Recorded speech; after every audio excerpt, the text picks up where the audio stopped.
হে বন্ধুরা, আজ আমি হাজির হয়েছি 2021 সালে মুক্তিপ্রাপ্ত একটি Canadian American crime thriller movie believe me নিয়ে, যেটি কিনা একটি সত্য কাহিনীর উপর বেশ করে নির্মাণ করা হয়েছে। যেখানে আমরা দেখতে চলেছি একটি মেয়ে কিডন্যাপ হয়ে যায়, কিন্তু মজার ব্যাপার হচ্ছে তার এই কিডন্যাপিংয়ের ব্যাপারটা কোনো পুলিশ এবং তার নিজের ফ্যামিলি পর্যন্ত বিশ্বাস করতে চায় না। তো কী কারণ এ বিশ্বাস না করার, তা জানতে হলে দেখতে হবে আজকের ফুল এক্সপ্লেনেশন। আমি যখন এই ভিডিওটি বানাচ্ছি তখন এই ভিডিওটির IMDb রেটিং 7.8/10। তো কথা না বাড়িয়ে ভিডিও শুরু করা যাক। ভিডিও শুরু করার আগে হেই, আমি Ifat and welcome to the Cineflix. মুভির শুরুতেই আমাদের 1984 সালের ফ্লোরিডা শহর দেখানো হয়, যেখানে আমরা লিসা ম্যাকওয়ে নামে একটি 17 বছর বয়সী মেয়েকে দেখতে পাই, যে কিনা একটি ক্যাফেতে কাজ করে। তার কাস্টমারের সাথে ভালো ব্যবহার এবং আচরণের কারণে তার ক্যাফের মালিকও তার প্রতি সন্তুষ্ট ছিল। কাজ শেষ করার পরে যখন সে বাড়ি যাচ্ছিল, তখন আমরা তার মুখে বিষণ্ণতা দেখতে পাই। মনে হয় যেন সে বাড়ি যেতে চায় না। তবে এটা কেন, তা আমরা একটু পরেই জানতে পারবো। কিন্তু এই সময় সে দেখতে পায় তার পিছে একটি গাড়ি পিছু করছে। সে ভয়ে তাড়াতাড়ি সাইকেল চালিয়ে বাড়িতে এসে পড়ে। আর এখানেই আমরা জানতে পারি আসলে সে মূলত তার নানুর বাড়িতে থাকে। তার মা তাকে 14 বছর বয়সেই এখানে রেখে চলে যায় তার নানুকে খেয়াল রাখার জন্য। কিন্তু বাস্তবিক ছিল এই যে তার নানুর ঘরে মরিস নামের একজন ব্যক্তি থাকত, যে কিনা তার নানুর খরচ বহন করত। আর এর বিনিময়ে মরিস তাকে সেক্সুয়ালি অ্যাবিউজ করত। এই ঘটনা থেকে মুক্তি পাওয়ার জন্যই সে ক্যাফেতে কাজ করত। সে মনে করত সে এই টাকা দিলে হয়তো সে মরিস নামে জানোয়ারের কাছ থেকে মুক্তি পাবে। কিন্তু তার বেতন প্রতি মাসে দেওয়ার পরেও তার মুক্তি মিলল না। সে কথা তার বোনকে বলে এবং সে বলে সেখানে আর থাকতে চায় না। এই কথা শুনে তার মা তাকে বলে, তোমার এখানে থেকেই তোমার নানুর খেয়াল রাখতে হবে। অর্থাৎ তারা সবাই এ বিষয়ে জানতো। আর তারা লিসাকে এজন্যই ওখানে পাঠিয়েছিল, যাতে লিসার নানুর মরিসের মতো একজন সিকিউরিটি মিলে। বেচারি লিসারও এখান থেকে মুক্তি পাবার কোনো রাস্তাই খোলা ছিল না। সে আত্মহত্যার সিদ্ধান্ত নিলে তাও সে করতে পারে না, কিন্তু তার এই সম্পর্কে কোনো ধারণাই ছিল না যে তার সাথে সামনে কি ঘটতে চলেছে। লিসা একদিন যখন কাজ শেষ করে বাড়ি ফিরছিল, তখনই সেই গাড়িটি তাকে আবারও ফলো করতে শুরু করে। তবে আজ কিডন্যাপার লিসাকে কিডন্যাপ করতে সক্ষম হয় এবং গাড়িতে উঠিয়ে তার হাত বাঁধে এবং তার চোখ বাঁধে এবং বলে, যদি সামান্য চোখ খোলার চেষ্টা করো তাহলে এখানেই মেরে ফেলবো। একথা শুনে লিসা এরকম করার চেষ্টাও করে না এবং কিডন্যাপার তাকে নিয়ে তার স্টুডিও অ্যাপার্টমেন্টে চলে আসে। এখানে এনে কিডন্যাপার তার সাথে খারাপ কাজ করে, কিন্তু এই ব্যাপারে লিসা কোনো রকম বাধা দেয় না, কারণ এই কাজ তো তার সাথে প্রতিনিয়তই হতো। আর সে যদি এখানে বাধা দেয় তাহলে তার প্রাণ পর্যন্ত যেতে পারে। লিসা তার কথা শুনে বুঝতে পারে সে আসলে একজন সাইকো, যার কাছে পিস্তলও আছে, এবং এর সাথে সাথে লিসা এও বুঝতে পারে এই সাইকোর মেয়েদের প্রতি অনেক ঘৃণা রয়েছে।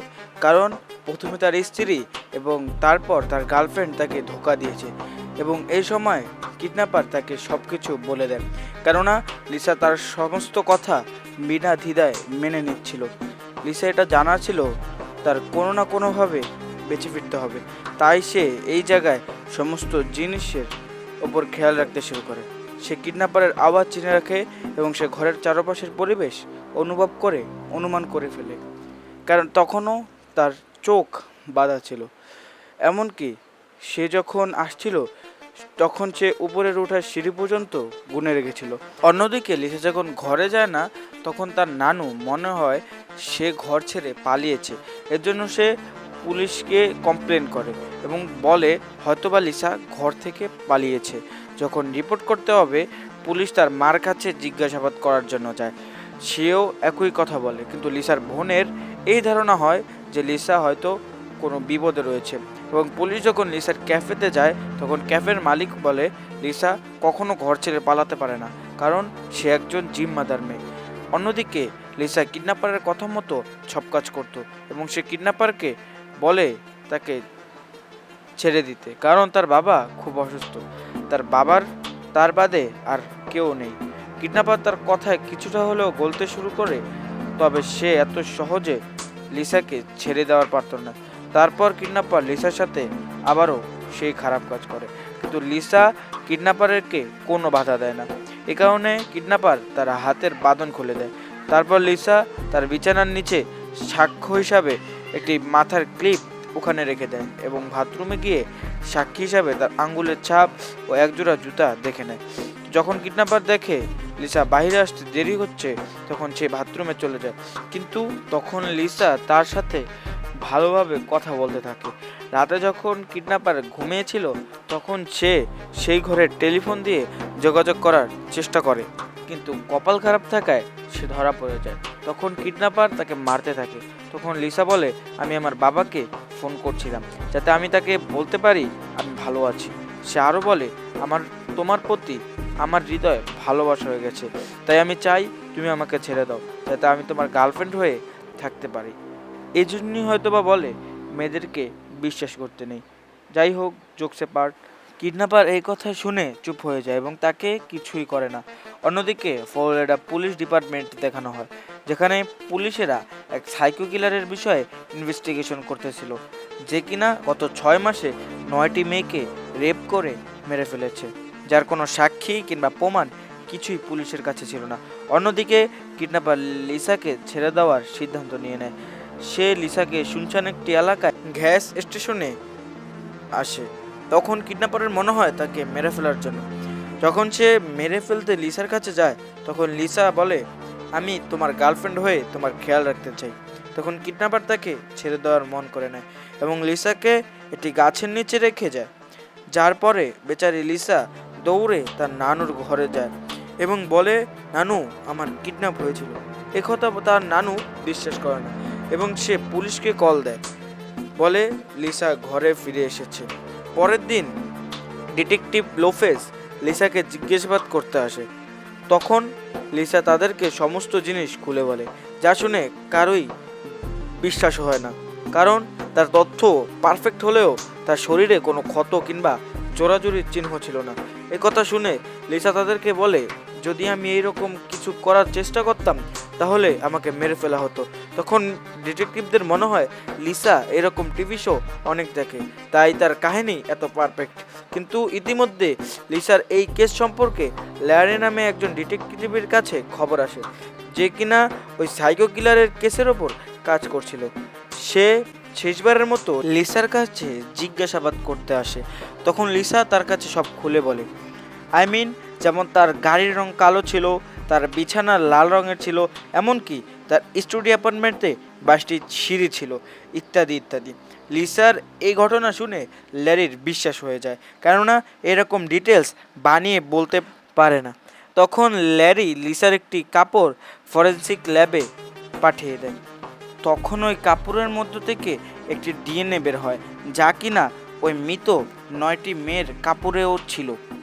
তখন সে লিসার দ্বারা সাইকোর একটি স্কেচ তৈরি করে নেয় এবং সে বুঝতে পারে লিসাকে যে কিডন্যাপ করেছে সে সাইকো কিলার।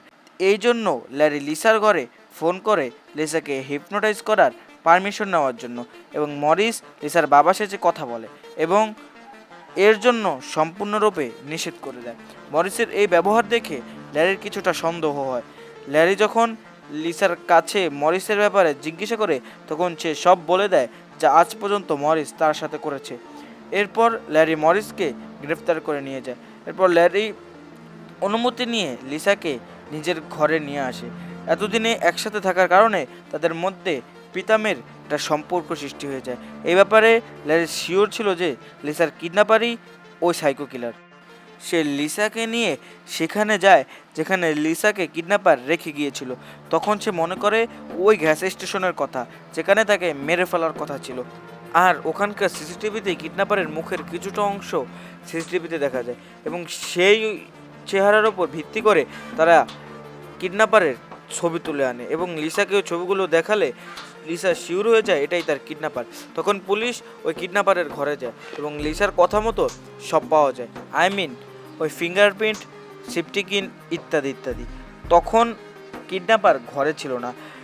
অবশেষে কিডন্যাপারকে একটি মুভি থিয়েটারের সামনে গ্রেপ্তার করা হয় এবং এই খবর যখন লিসাকে জানানো হয় তখন সে প্রচণ্ড খুশি হয় এবং তাকে ওই সাইকোকে ধরার জন্য সাহায্য করার জন্য পুলিশেরা তাকে ধন্যবাদ জানায়।